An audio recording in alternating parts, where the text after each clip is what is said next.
The overall goal of this experiment is to investigate the mechanisms behind the interactions of leukocytes to adherent vascular cells or platelets under flow conditions.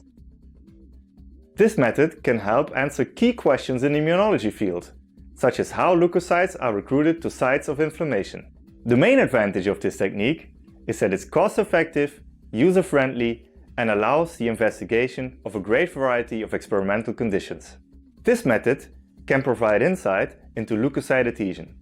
It can also be applied to other systems, such as the adhesion of tumor cells to immobilized cells or substrates under flow conditions.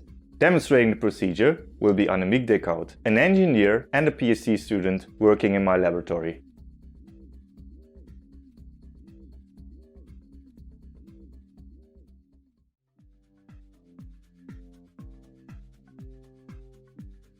After obtaining blood samples, add 1/15 volume of acid citrate dextrose to the blood. Next, centrifuge the blood sample by setting the brakes off at 350 times G for 15 minutes to obtain platelet-rich plasma. Then, transfer the supernatant obtained to a 15 ml conical tube and add 1/10 volume of acid citrate dextrose to it.